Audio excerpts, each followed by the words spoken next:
হিমা দাস যি বিশিষ্ট দৌৰবিদ আমি ধিং এক্সপ্ৰেছ বুলি জানো অসমবাসী ৰাইজে তেখেতে আজি অসুস্থ হৈ এঘণ্টামানৰ আগতে আহি পেলাই আমাৰ হেল্থ চিটি হস্পিটেলত চিকিৎসাধীন হৈছে মই প্ৰথমতে অসমবাসী ৰাইজক জনাইছোঁ যে তেখেত অসুস্থ হয় কিন্তু কোনো চিন্তাৰ কাৰণ নাই তেখেত একচুৱেলি লাষ্ট 3 দিনৰ পৰা জ্বৰ আৰু কাহ এই দুটা বেমাৰ তেওঁ ভুগিছিলে আৰু খুব দুৰ্বল হৈ আহিছে আজি আমাৰ হস্পিটেলৰ বিশিষ্ট চিকিৎসক ডক্টৰ ভৱানী প্ৰসাদ চক্ৰৱৰ্তী লগতে আমাৰ অন্যান্য যিটো টিম আছে তেওঁলোকৰ আণ্ডাৰত তেওঁ চিকিৎসাধীন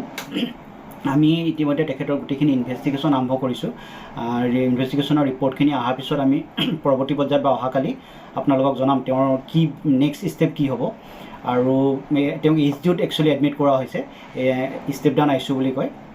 বৰ্তমান তেওঁ ষ্টেবলেই হৈ আছে কোনো বিশেষ চিন্তাৰ কাৰণ নাই আমি ট্ৰিটমেণ্ট আৰম্ভ কৰিছোঁ আৰু ৰিপৰ্টখিনি অহাৰ পিছত আমি পৰৱৰ্তী পৰ্যায়ত আপোনালোকক আৰু বাকীখিনি জনাম যে তেওঁক আমি কি বা কেইদিন থাকিব লাগিব বা আৰু কি ট্ৰিটমেণ্টৰ দৰকাৰ হয় ভিডিঅ'টো যদি মানুহলোকে চালে প্লিজ চেনেলটো ছাবস্ক্ৰাইব কৰিবলৈ নাপাহৰিব